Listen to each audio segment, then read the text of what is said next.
महादेव की जय। मिलखत दबाई परम गुरुदेव भगवान की जय। सप्ताह ज्ञान महायज्ञ की जय। राम सिया महाराज की जय। श्रोता समाज की जय। ग्राम देवता की जय। स्थान देवता की जय।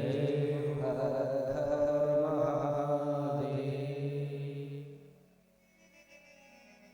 अनंत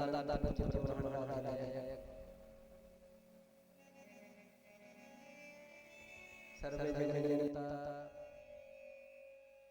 वेदांत वेद आकार करुणालय सर्वतंत्र स्वतंत्र आत्म काम परम निष्काम लोक लोचना विराम कोटि मन विराम वृंदावन की गलियों में विचरण करने वाले सदानंद वर्धन प्रभु श्री बालकृष्ण लाल जी की वांगमयी प्रतिमूर्ति श्रीमद् भागवत महापुराण के कमल चरणों में प्रणाम करते हुए प्रभु के चार चरणों में तत प्रमत उन्मत्त भ्रमर रूपी श्रोता बिंदु सती सामग्री यमदास गार्गी के पत्तों को अनुप्राणित करने वाली भक्ति ममता व स्नेह वात्सल्य माताओं भावी भारत के करतार रहने बच्चों नौजवान साथियों समाज का समस्त सहयोग एवं जिनके परिश्रम और पुरुषार्थ का फल है ईश्वर ने माध्यम जिनको बनाया और कथा का श्रवण हम पूरे समाज पूरे क्षेत्र में मिल रहा है। ऐसे ये जवान के रूप में आपके ही क्षेत्र के जाने माने परिचित व्यक्ति एवं व्यक्तित्व के धनी श्री सुरेश नारायण त्रिपाठी जी सपत्नी एवं श्री ब्रजेश नारायण त्रिपाठी जी सपत्नी एवं श्री रमेश नारायण त्रिपाठी जी, श्री महेश नारायण त्रिपाठी जी, श्री उमेश नारायण त्रिपाठी जी और श्री भुवनेश नारायण त्रिपाठी जी सपत्नी एवं परिवार के समग्र सदस्यगण आज कथा का प्रथम दिवस और द्वितीय वेला की बैठक में हम सभी लोग समवेत हो रहे हैं। वैसे तो सही देखा जाए तो कथा धीरे धीरे विराम की तरफ समय आना होता, लेकिन प्रथम दिवस के कारण कुछ व्यतिक्रम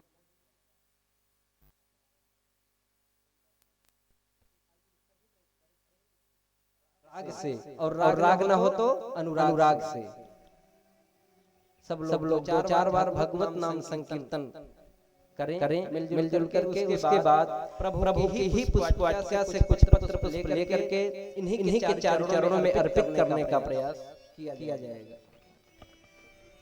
भगवान के नाम की महिमा बहुत बड़ी है प्यारे, इसलिए सभी लोग बड़े बड़े प्रेम से भगवान के नाम को सुने और गाएं। पद्म पुराण में बड़ा प्यारा वर्णन आया है कि भगवान के नाम की महिमा कितनी है। बताया गया हरेर नाम न सया सकति पाप निर्हरण जज तावत कर तुम समर्थो ना पातकम पात की जन। पातकम पात की जना पापी जन उतना पाप ही नहीं सकते हैं जितना पाप को समाप्त करने की क्षमता भगवान के नाम में। इसलिए सब लोग बड़े चाव से बड़े प्रेम और भाव से भैया ये आपका भी सही नहीं चल रहा है, सही नहीं चल रहा है। अगर कुछ कहा न जाते मत समझिएगा, आपकी जैसे बजा दीजिए न। और संगीत बंधुओं की आवाज तो हमसे ऊंची होनी ही नहीं चाहिए न। इतना ध्यान रखिए और कान में आवाज लगने पाए, मधुरता निकले बस। मधुर आवाज निकलनी चाहिए, बहुत तेज न बोले कोई बात नहीं, लेकिन जो भी निकले मीठी बोली निकले। आइए आप इधर बैठे, आप उधर बैठाइए, बैठाइए। यज्ञ में सब छूट रहता है। आप उधर बैठ जाइए, एक में सब ठीक।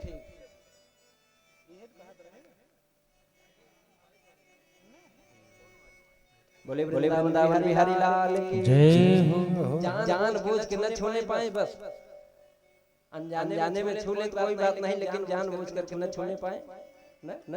आइए सभी लोग प्रेम से बोले वृंदावन बिहारी लाल की जय हो। श्री कृष्ण गोविंद हरे मुरारे, हे नाथ नारायण वासुदेव।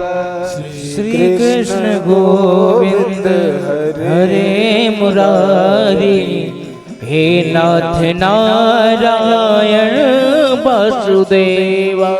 श्री कृष्ण गोविंद हरे मुरारी, हे नाथ नारायण वासुदेव। श्री कृष्ण गोविंद हरे मुरारी, हे नाथ नारायण वासुदेव।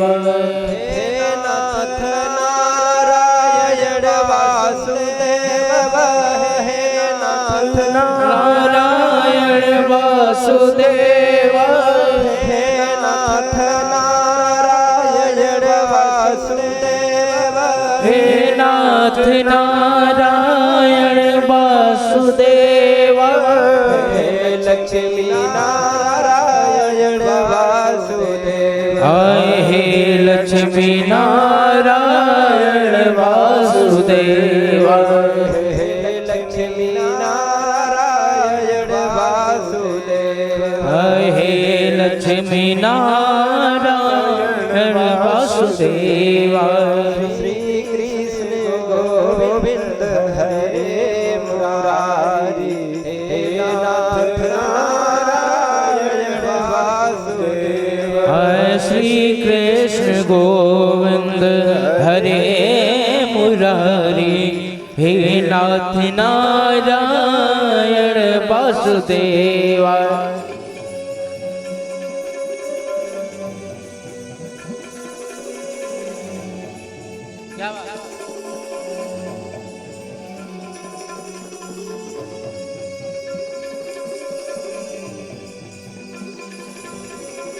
श्री राधे।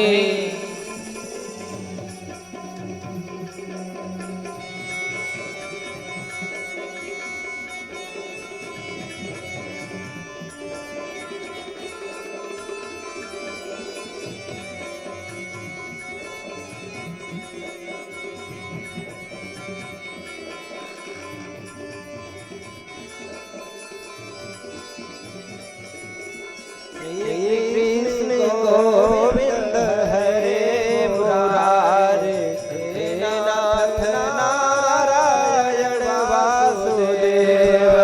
श्री कृष्ण गोविंद हरे मुरारी, हे नाथ नारायण वासुदेव। कृष्ण गोविंद हरे मुरारी, हे नाथ नारायण वासुदेव। श्री कृष्ण गोविंद हरे मुरारी, हे नाथ नारायण वासुदेव। हे नाथ नारायण वासुदेव, हे नाथ नारायण वासुदेव। हे नाथ नारायण वासुदेव, हे नाथ नारायण वासुदेव। बोले वृंदावन बिहारी लाल की जय हो। नैमिषारण्य की परम पावन धरती पर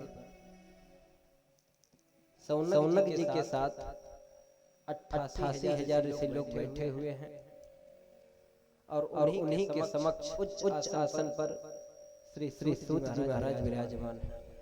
बेस कम करिए। और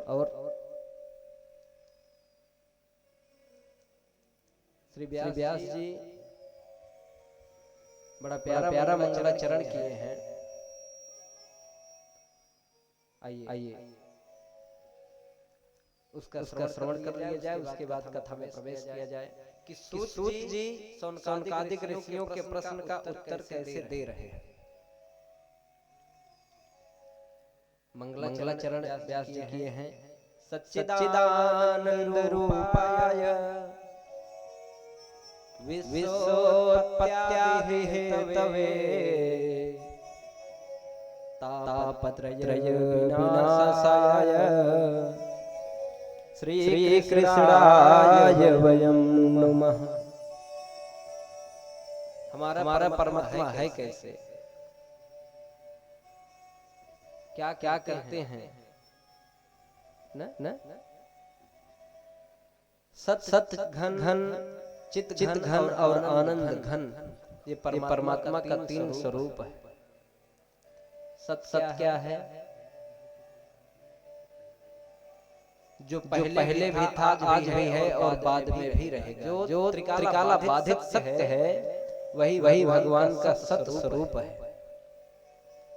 घन क्या है? घन आप लोग देखे होंगे ना, जिससे पिटाई की जाती है, कुटाई होती है ना, वो बड़ा मजबूत रहता है, उसमें होल नहीं रहता कि बीच में कुछ और जा सके ना।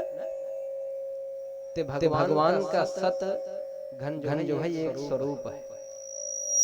उसमें झूठ प्रवेश ही नहीं कर सकता, असत्य प्रवेश कर ही नहीं सकता है। हमारा परमात्मा सत स्वरूप है। चित घन यह है ज्ञान। ज्ञान में अज्ञानता नहीं प्रवेश कर पाएगी प्यारे। और आनंद घन, आनंद में जैसे लोग कहते हैं ना, इतना आनंद आया न कि क्या कहा जाए। ये भगवान का स्वरूप है। आनंद भी परमात्मा का ही एक स्वरूप है। ये नहीं कि एसी रूम में रहने को मिल जाए तो आनंद आया न। जब तक लाइट है तब तक तो एसी का बड़ा आनंद मिला। अब जैसे लाइट गई, अब तो पसीना प्रारंभ। अब आनंद कहाँ गया हो? अच्छा लग्जरी कार में घूमने से जो आनंद मिलता है वो कहीं नहीं मिलता होगा ना। अच्छा विचार करके लग्जरी कार में बैठ करके जा रहे हैं, विशाल जंगल हो और वही गाड़ी पंचर हो जाए, तब आनंद कहाँ गया? दुख होगा फिर कि नहीं? तो आनंद तो भगवान का वह स्वरूप है जिसमें दुख जा ही नहीं सकता है। इसलिए आनंद घन परमात्मा है। सच्चिदानंद भगवान की जय हो। ये करते क्या हैं? विश्वोत्पत्त्यादि हेतवे, पूरा विश्व प्रपंच जो रचा गया है भगवान इसी तीनों स्वरूप से विश्व की रचना करते हैं और उनका पालन पोषण करते हैं और समय आने पर संहार कर दिया करते हैं। तापत्रय विनाशाय श्री कृष्णाय वयं नमः। दैविक और भौतिक तीनों तापों को जो दूर कर देते हैं, ऐसे भगवान श्री कृष्ण को वयं नमः, हम नहीं कहा। व्यास जी ने नहीं कहा हम नुमा, हम अकेले प्रणाम कर रहे हैं, नहीं, वयं नुमा, हम सब मिल करके ऐसे भगवान को प्रणाम करते हैं। श्री सूत जी महाराज से शौनकादिक ऋषियों ने बड़ा प्यारा प्रश्न किया है। कहा अज्ञान ध्वंस कोटि सूर्य समप्रभ, सूताख्या हि कथासारं मम कर्ण रसायनम। सूत जी से शौनकादिक ऋषियों ने कहा कि महात्मन कृपा करके आप ऐसा कोई उपाय बताइए। क्योंकि आपका ज्ञान जो है ये करोड़ों अज्ञान को दूर करने के प्रकाश की भांति है। जैसे कोटि सूर्य समप्रभ, न करोड़ों सूर्य की किरण जब लगती हो तब सोचिए कितना प्रकाश होता होगा। न उसी तरह से सौनक जी ने कहा कि आपका जो ज्ञान है ये करोड़ों सूर्य के प्रकाश की भांति है, इसलिए आप सोता क्या ही कथा सारम कर्ण रसायनम, कोई कथा का ऐसा सार बताइए जो हमारे कर्णकुहरों को औषधि प्रदान कर सके। जैसे कभी कान से कम सुनाई देता है, दवा डालनी पड़ती है ना, तो उसी तरह से कथा का सार ऐसा बताइए जो औषधि के समान हो। क्योंकि भक्ति ज्ञान विरागाप्तो विवेको वर्धते महान, माया मोह निरासश्च वैष्णवैः ह्रियते कथम। देखिए कितना सुंदर प्रश्न कर रहे हैं और जिज्ञासा कैसे है, श्रोता कैसे होना चाहिए। अज्ञ बन करके कथा श्रवण करनी चाहिए महाराज, विद बन करके नहीं। न मन में अगर ये भाव आ जाए कि हम तो बहुत बड़े विद्वान हैं, हम बहुत जानकारी रखते हैं, कुछ लोगों की आदत होती है ना, तो वो इसी माया प्रपंच में उनका 7 दिन व्यतीत हो जाता है, वो समझ ही नहीं पाते हैं कथा क्या हुई। इसलिए अज्ञ बन करके कथा श्रवण की जाए। आप हनुमान जी को देख लीजिए, क्या किसी से कम है क्या? हा? अगर बल में देखा जाएगा, हनुमान जी के बल को देखा जाए तो कहा जाता है अतुलित बल धामम। इनके बल की तुलना ही नहीं जा सकती है। हजार हाथियों के पास जितना बल होता है उतना बल एक ऐरावत के पास होता है, और हजार ऐरावत के पास जितना बल है उतना बल एक इंद्र में होता है।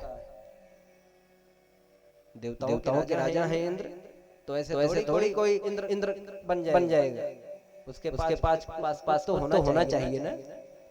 और महाराज जितना 1000 इंद्र के पास बल होता है उतना बल हनुमान जी के कनिष्ठिका अंगुली में है। अब आप सोच लीजिए कि कितना बल होगा। इसीलिए हनुमान जी कहा जाता है बजरंग बली, जिनका एक अंग वज्र के समान हो, ऐसे बलशाली। और यही नहीं अतुलित बल धाम।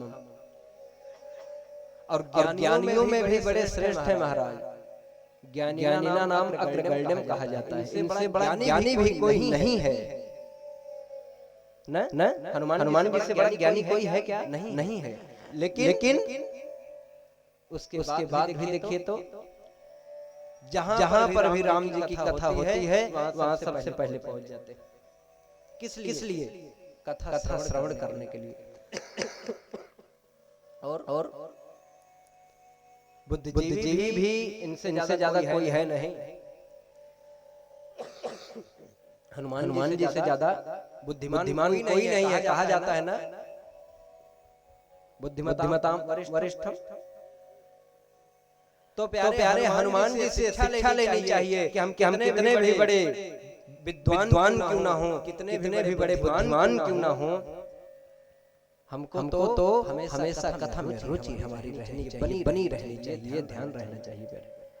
इसलिए कभी भी कथा श्रवण करें तो श्रोता बनकर जिज्ञास, जैसे सौनक जी जिज्ञासावश प्रश्न कर रहे हैं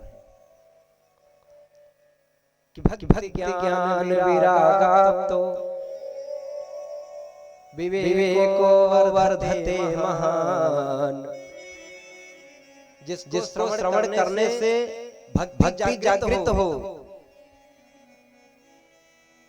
ज्ञान आ जाए और वैराग्य हो जाए। लेकिन महाराज आज भक्ति तो बड़ी है, इसमें कमी नहीं है। भक्ति तो खूब बढ़ रही है, लेकिन उसमें समर्पण है या नहीं, ये देखने वाली बात है ना। जाते हैं दर्शन करने, गए हैं मंदिर दर्शन करने, आइए भाई पहले सेल्फी हो जाए। और जैसे सेल्फी लिए उसको तुरंत स्टेटस पर पहले लगा दिया गया व्हाट्सएप वाले पे, फिर फेसबुक पर शेयर कर दी गई पोस्ट, इंस्टाग्राम और कितने कितने प्रचार के साधन है। हम तो कुछ चलाते ही नहीं है ना। आज भक्ति जो बढ़ी है, ये बढ़ी जरूर है, लेकिन दिखावे की भक्ति है प्यारे, दिखावे की भक्ति नहीं, समर्पण होना चाहिए।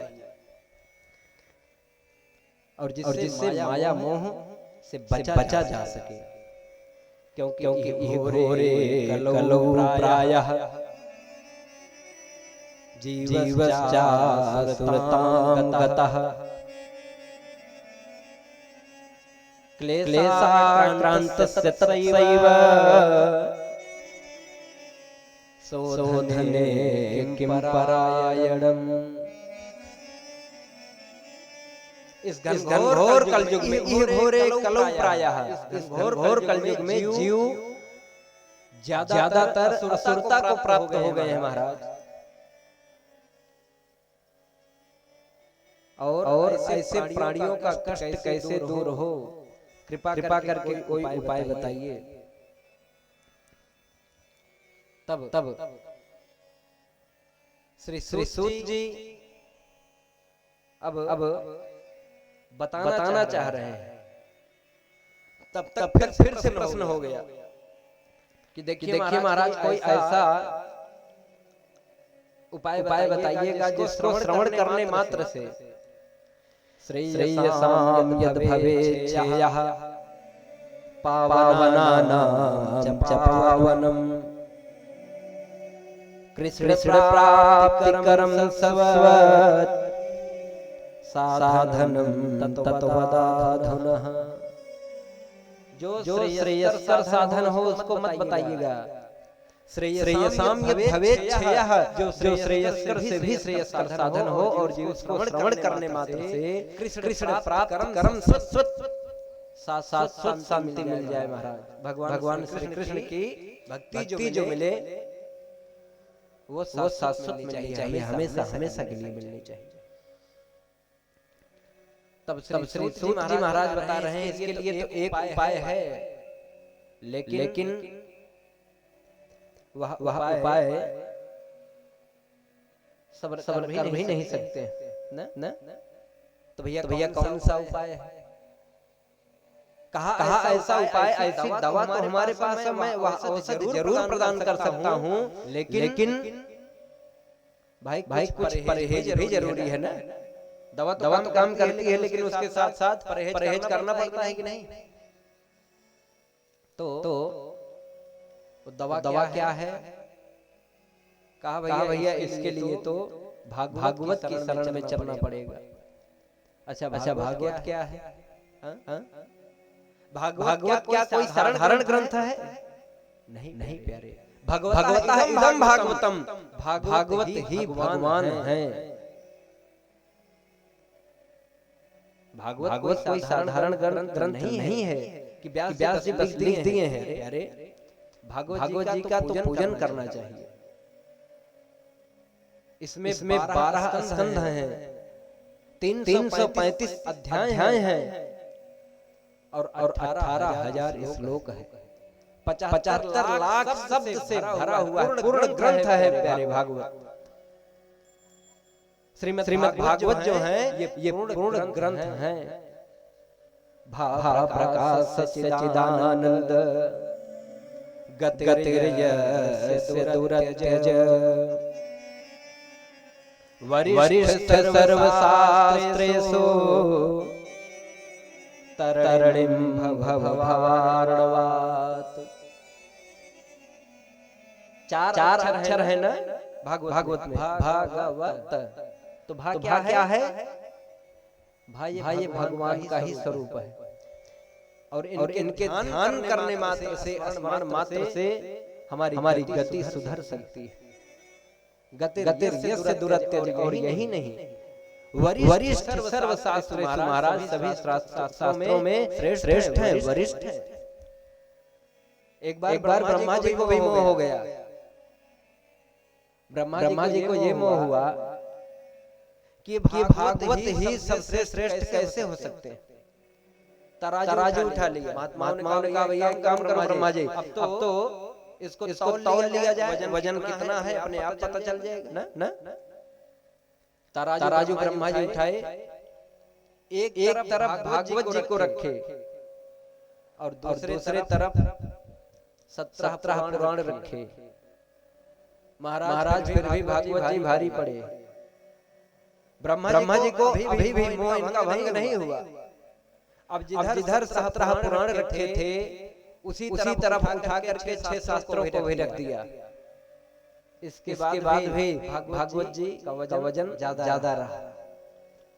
ब्रह्मा जी ने कहा ये कैसे हो रहा है, 106 उपनिषद को उठाया रख दिया, जिधर 6 शास्त्र और 17 पुराण रखे थे। इसके बाद भी भागवत जी का पलड़ा भारी रहा। महाराज चारों वेदों को उठाया, जिस तरफ 17 पुराण 6 शास्त्र 106 उपनिषद रखे थे, चारों वेदों को भी उसी पर उठा करके रख दिए। इसके बाद भी श्रीमद् भागवत महापुराण का जो पलड़ा था भारी पड़ा महाराज। इसलिए वरिष्ठ सर्वशास्त्रेषु और तरणिं भवार्णवात्, इस संसार सागर से पार जाने का अगर कोई सहारा है तो भागवत जी की शरण में आ जाइए, प्यारे अवश्य कल्याण हो जाएगा। लेकिन इसके पहले ये भागवत की कथा ऐसे थोड़ी सबको मिल जाती है। ये तस्मात् परम किंचिन मनः शुद्धि लभ्यते, जन्मांतरे भवेत् पुण्यं तदा भागवतं लभेत्। तस्मात् परम किंचिन मनः शुद्धि न विद्यते, जब तक मन शुद्ध नहीं होगा महाराज न बहुत लोग कहते हैं ना कि हमारे पास पैसा आ जाए तो वैसी कथा कराएंगे कि लोग देखते रह जाएंगे। महाराज अगर धन से कथा होती तो बहुत लोग पड़े हैं संसार में, किसके पास पैसा नहीं है। तब तो ये रोज कथा होती रहे न? तो धन से भी ये कथा नहीं हो सकती है। बहुत लोग सोचते हैं हमारे पास अगर सहयोगी और हो जाते तब हम कथा करा लेते। प्यारे बहुत सहयोगी हो क्या कथा हो सकती है क्या? बहुत सहयोगियों से भी कथा नहीं हो सकती। प्यारे जन बल भी किसी काम का नहीं है, धन बल भी किसी काम का नहीं है। आत्म बल अगर आपके पास है, अगर मनः शुद्धि न विद्यते, आपका मन हृदय है, जब आत्म बल आपका प्रबल हुआ तो परमात्मा बल अपने आप बढ़ जाएगा और उसी से श्रीमद् भागवत की कथा प्रवाहित हो जाएगी। इसलिए परमात्मा बल की आवश्यकता है, लेकिन वो भी कब होगा जब आत्म बल हमारा बढ़ेगा, तब सब संभव है प्यारे। और जन्मांतरे भवेत् पुण्यं तदा भागवतं लभेत्। जब जन्म जन्मांतर कल्प कल्पांतर युग युगांतर के पुण्य उदय नहीं होंगे तब तक ये कथा संभव नहीं है। इसलिए प्यारे कभी भी अगर भागवत की कथा श्रवण करने का अवसर मिले तो ऐसे अवसर पर व्यर्थ नहीं जाने देना चाहिए, क्योंकि ये इतनी श्रेष्ठ कथा है। जब महाराज परीक्षित को श्री सुखदेव जी इस कथा को श्रवण कराना चाहे, तब तक महाराज देवताओं ने सोचा कि परीक्षित को तो मृत्यु का भय है ना। बहुत ध्यान से आप लोग सुनिएगा। देवताओं ने सोचा कि परीक्षित को तो मृत्यु का भय है, इसलिए हम लोग बड़े बड़े कुंभ में घड़े में अमृत लेकर के चलेंगे और सुखदेव जी से कह देंगे कि परीक्षित को मृत्यु का भय है, तो हम लोगों ने जो अमृत लाया है इस अमृत को आप पिला दीजिए परीक्षित जी को, ये अमृत पी लेंगे अमर हो जाएंगे ना। और श्रीमद् भागवत की कथा जो आप उनको पिलाना चाह रहे हो उसको आप हमको पिला दो। महाराज आए तो देवता सुखदेव जी के पास, तो कैसे बात कर रहे हैं पता है? कहा आए देव सदा स्वार्थी, आए देव सदा स्वार्थी, आए देव सदा स्वार्थी, आए देव सदा स्वार्थी, बचन कहीं जनो परमारथी, पठय कहे जनो परमारथी, बचन कहे जनो परमारथी, पठय कहे जनो परमारथी। ऐसे वचन बोल रहे हैं जैसे परमार्थ के लिए आए हैं, लेकिन आए हैं स्वार्थ के लिए ना।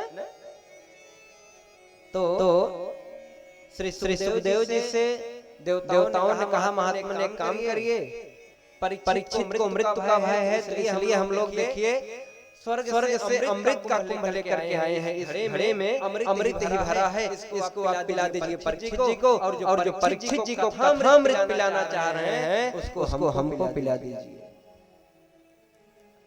सुखदेव जी ने कहा भैया बदलौना तो आप करना चाहते हो ना, अच्छी बात है, लेकिन अच्छा विचार करिए। कोई आपके पास आए और कह दे कि एक काम करिए, हमारी प्लास्टिक की बाल्टी ले लीजिए और हमको अपना पीतल वाला वही बटुआ दे दीजिए। कोई बदलौना करेगा? नहीं बदलेगा ना। तो श्री सुखदेव जी ने कहा भैया आप लोग हो तो देवता जरूर, लेकिन आप लोगों के द्वारा जो लाया गया यह अमृत का कुंभ है, किसके बराबर है पता है? कहा स्वसुधा कथा लोके क्वाचाह क्वामणिर्महान्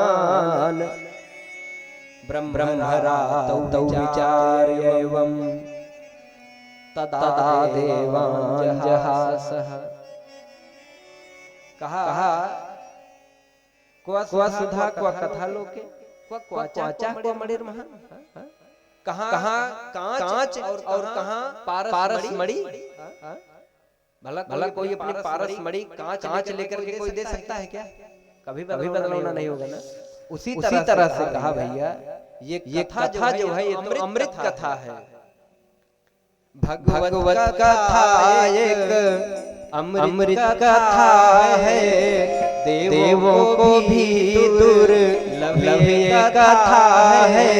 भगवत कथा को जो सुन लेता है वही जीवन सफल अपना कर लेता है, वही जीवन सफल अपना कर लेता है, वही जीवन सफल अपना कर लेता है।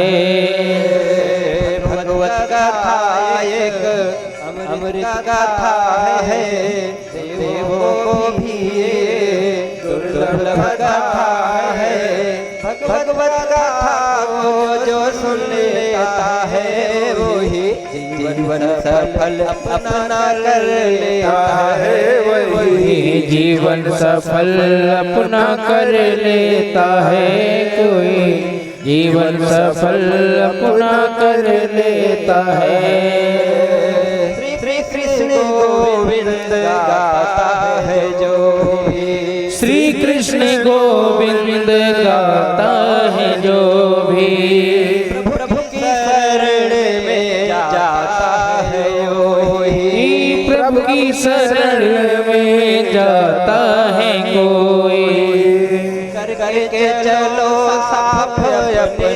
तू मन को करके भरोसा तू अपने को मन को वश में करो आज अपने तू तन को वश में करो आज अपने तू तन को माधव कृपा जिस पे कर देता है फिर तो किस्मत ही उसकी बना देता है किस्मत भी उसकी बना देता है फिर तो किस्मत भी उसकी बना देता है भगवत कथा अमृत कथा है भगवत कथा एक अमृत कथा है देवों को भी दुर्लभ कथा है देवों को भी दुर्लभ कथा है भगवत कथा को जो सुन लेता है वही जीवन सफल अपना कर लेता है वही जीवन सफल अपना कर लेता है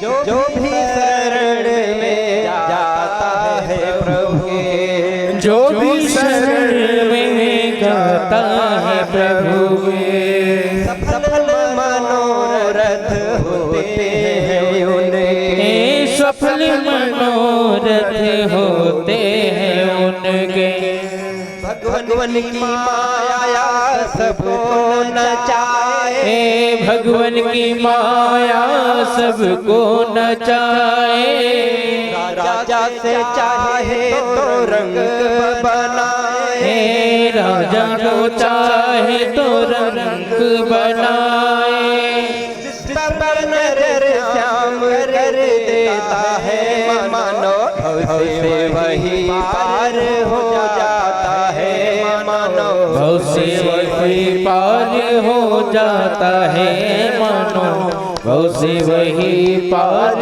हो जाता है भगवत कथा अमृत कथा है भगवत कथा एक अमृत कथा है देवों को भी दुर्लभ कथा है देवों को भी ये दुर्लभ कथा है भगवत कथा को जो सुन लेता है मानो जीवन सफल अपना कर लेता है मानो जीवन सफल अपना कर लेता है मानो जीवन सफल अपना कर लेता है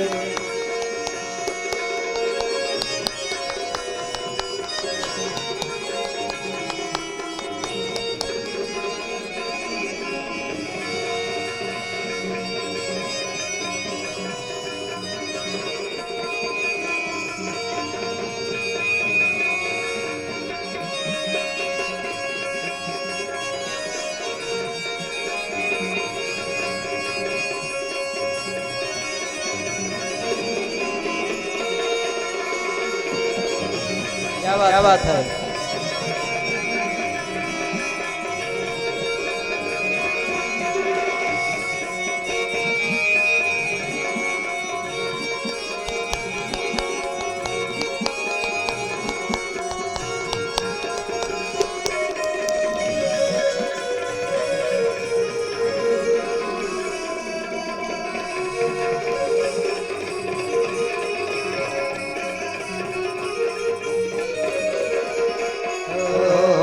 मन में बसा के श्याम की मूरत बसा के श्याम की मूरत, देखो हमेशा उनकी ही सूरत, देखी हमेशा उनकी ही मूरत। कट जाएंगे सारे दुख दर्द तेरे, कट जाएंगे सारे दुख दर्द तेरे, बन जाएंगे यूं सभी काम तेरे, बन जाएंगे यूं सभी काम तेरे। जिस पर प्रभु हाथ रख देता है फिर तो नैया किनारे लगा देता है, फिर तो नैया किनारे लगा देता है, फिर तो नैया किनारे लगा देता है। भगवत कथा एक अमृत कथा है, भगवत कथा एक अमृत कथा है। देवों को भी ये दुर्लभ कथा है, देवों को भी ये दुर्लभ कथा है। भगवत कथा को जो सुन लेता है राधे जीवन सफल अपना कर लेता है, जीवन सफल अपना कर लेता है कोई, जीवन सफल अपना कर लेता है कोई, जीवन सफल अपना कर लेता है कोई, जीवन सफल अपना कर लेता है कोई, जीवन सफल अपना कर लेता है कोई, जीवन सफल अपना कर लेता है कोई। वृंदावन बिहारी लाल की जय हो। प्यारे सुखदेव जी ने देवताओं को भी ये कथा नहीं श्रवण कराया। क्यों? क्योंकि ये कथा अगर श्रवण करने का अवसर मिलेगा तो पहले मृत्युलोक में आना पड़ेगा। किस रूप में? मनुष्य रूप में। और भी हमारी तपस्या पूर्व जन्म की ऐसी होनी चाहिए जिसके कारण हमको ये कथा श्रवण करने को मिले। तो ये ऐसी कथा नहीं है, दुर्लभ कथा है। इसके बाद सौनक जी ने कहा कि ये बताइए इस कथा को किसने सुना और इसका कष्ट दूर हुआ, किसका उद्धार हुआ इस कथा से? कृपा करके ये बताइए। तब श्री सूत जी महाराज बता रहे हैं सौनकादिक ऋषियों को एक बार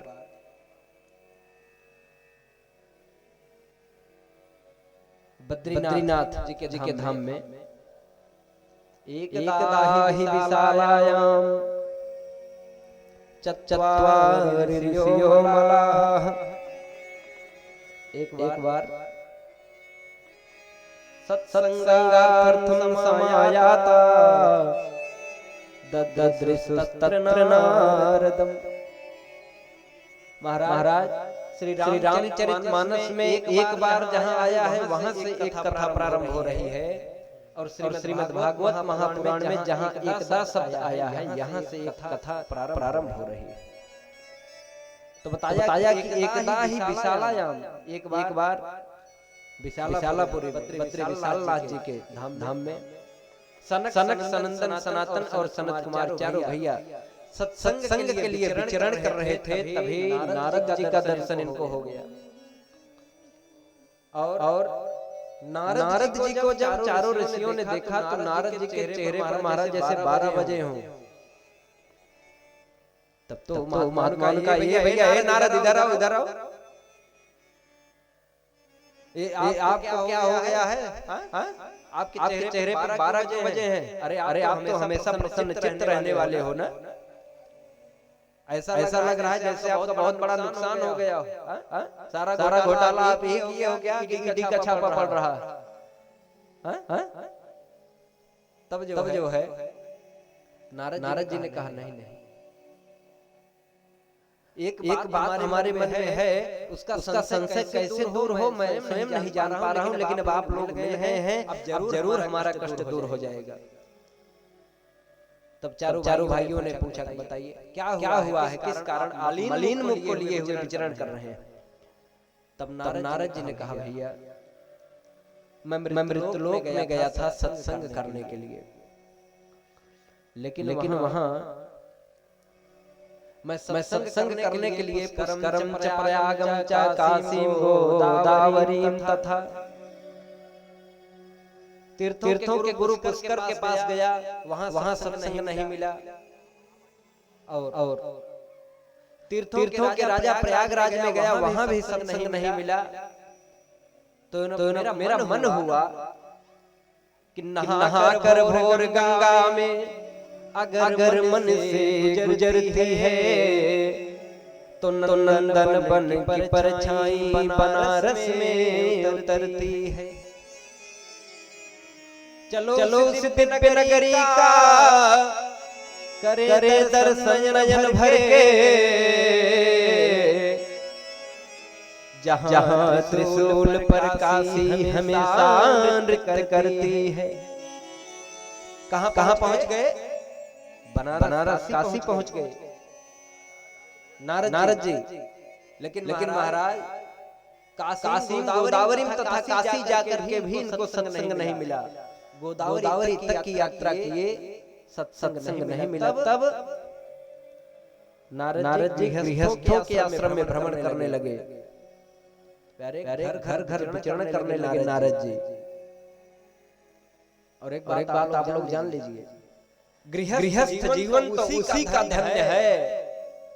किसका? किया तरे खोतरे द्वारा जिनके आहारा धुवन के लगायल नाही। अब भोर वैना मथानी बजी अंगने, संझवई सत्संग सुनायल नाही। बाल गोपालन के खेलते धोतिया गमछा धुरियायल नाही।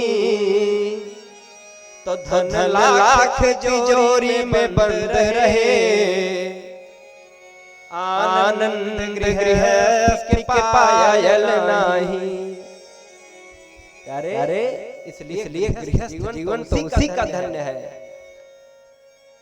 कभी न कभी तो भगवान सत्यनारायण की कथा घर में हो ही जानी चाहिए महाराज। मान लीजिए रोज नहीं हो पा रही, कभी न कभी तो होनी ही चाहिए। यही नहीं, सत्संग के लिए देखिए माताएं सायंकालीन बेला में घर के आंगन में तुलसी का वृक्ष रहता है या कि दरवाजे पर रहता है, दीपक जलाती है। तो आप लोग भी वैसे ही करिए। घर के बाहर दरवाजे पर अगर आंगन में जगह नहीं है तो दरवाजे पर तुलसी का वृक्ष लगाइए और वहीं जाकर के सायंकालीन बेला में दीपक जलाइए। मान लीजिए 10, 20, 5 लोग नहीं है तो अकेले में ही भगवत नाम संकीर्तन करके यही सत्संग हो गया, आपकी तपस्या भी हो गई। और नारद जी विचरण किए, कहीं पर कुछ नहीं दिखाई दिया सत्संग उत्संग। लेकिन देखे क्या, एक बात जरूर देखे नारद जी। कहा तरुणी प्रभुता गे है, स्याल को बुद्धिदायका, कन्या विक्रयणी लोभात दंपति क्या देख रहे हैं? घर में चलावा है तो देवी जी का तरुणी प्रभुता के है। स्त्रियों का चलावा घर में हो गया है महाराज। वैसे कुछ बातें मन से नहीं बोलना चाहिए, बोलनी चाहिए ना। हाँ नहीं कहाँ कि फिर आज भोजन मिलत। घर में जब चलावा स्त्रियों का नहीं होगा, देखती हूँ आज कौन भोजन देता है। हाँ तरुणी प्रभुता के है, स्याल को बुद्धिदायका। और बुद्धि अगर कोई देगा तो कौन? साधु साहब।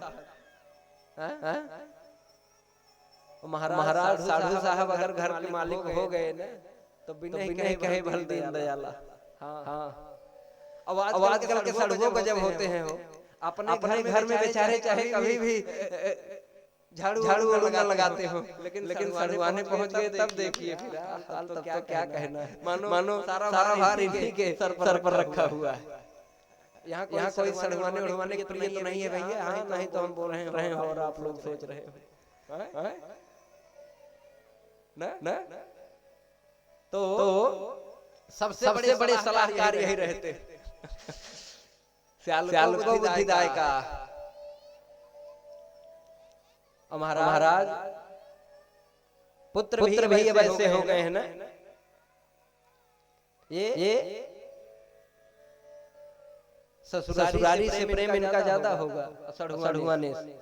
तुलसीदास जी है ना कि ससुरारी प्यारी लगी जब ते, ससुरारी प्यारी लगी जब ते, ससुरारी प्यारी लगी जब ते, ससुरारी प्यारी लगी जब ते, भये तब तेरे पुरूप कुटुम्ब भये तब ते, सुत मानाई मात पिता तब लो, सुत मानाई मात पिता तब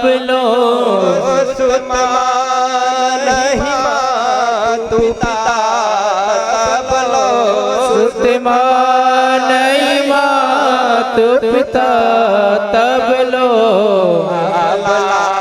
आनंद देख नहीं जब लो, अबला नहीं देख नहीं तब लो, ससुरारी प्यारी भये जब ते, ससुरारी प्यारी लगी जब ते, ससुरारी प्यारी लगी जब ते, ससुरारी प्यारी लगी जब ते, भये तब ते, तेरे पुरूप कुटुम्ब भये तब ते, पुरूप कुटुम्ब भये तब ते, तेरे पुरूप कुटुम्ब भये तब ते। इसलिए प्रेम तो होना ही चाहिए भाई। अगर हम ये कह दें प्रेम होना ही नहीं चाहिए ससुराल साढ़ू वालों से तो ऐसा तो नहीं, लेकिन उतना ही जितने मर्यादा बनी रहे ना प्यारे। अब नारद जी यहाँ देख रहे हैं माता पिता की बात को कोई मान नहीं रहा है और घर में चला हुआ देवी जी का दाम्पत्य जीवन में भी कलह मची हुई है।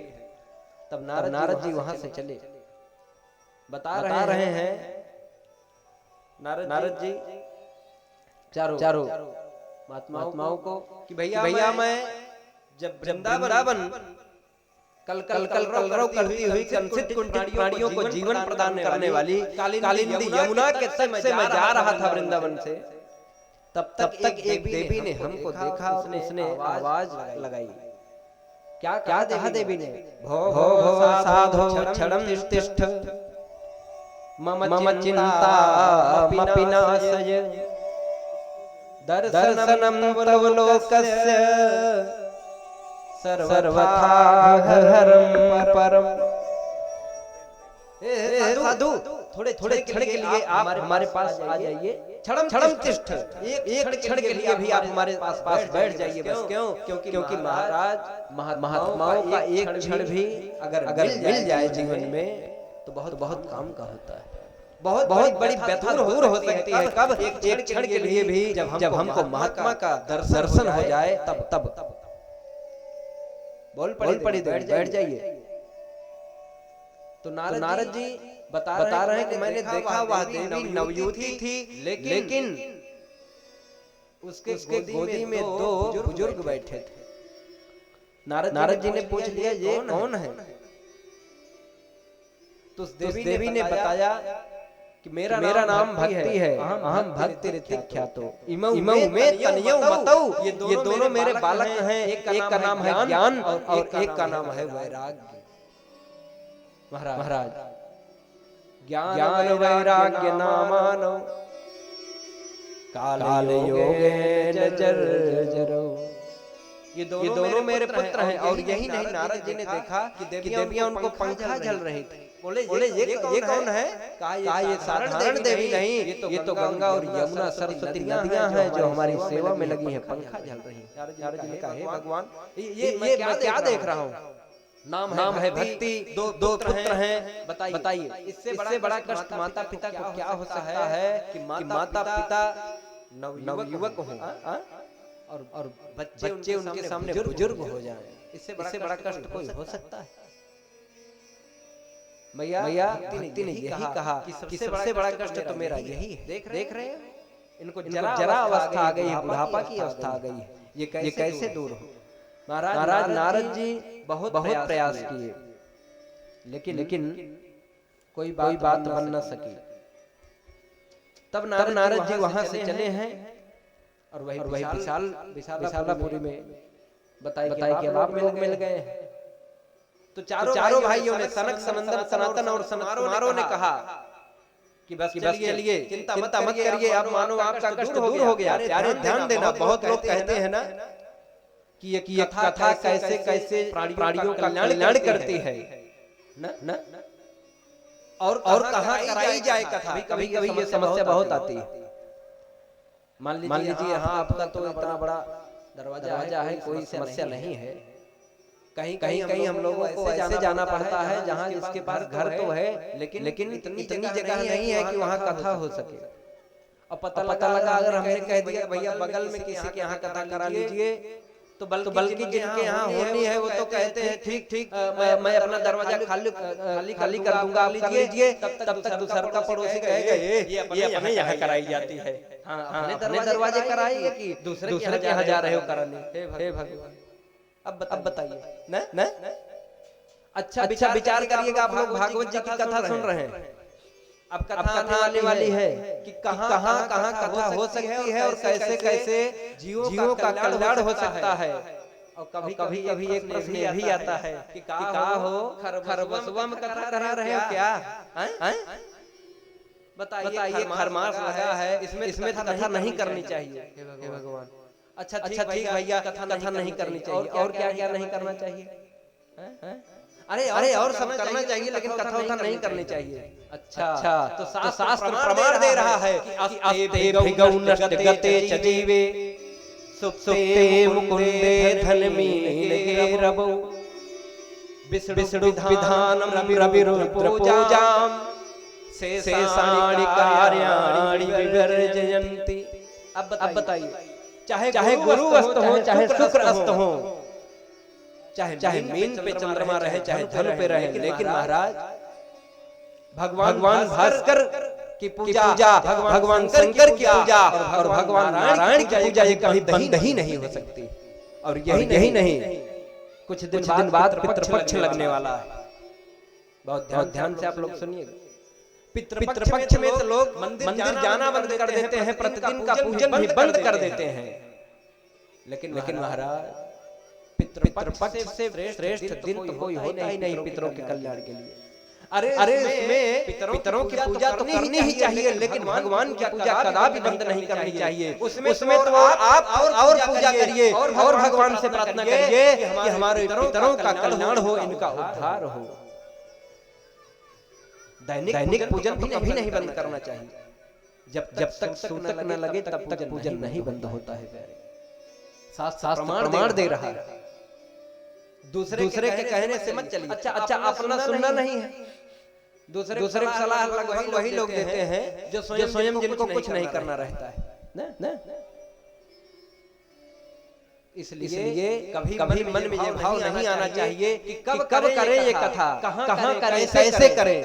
इसी बात का प्रमाण गोस्वामी तुलसीदास जी दिए हैं कि सब ही सुलभ सब दिन सब देसा, सब ही सुलभ सब दिन सब देसा, सब ही सुलभ सब दिन सब देसा, सब ही सुलभ सब दिन सब देसा।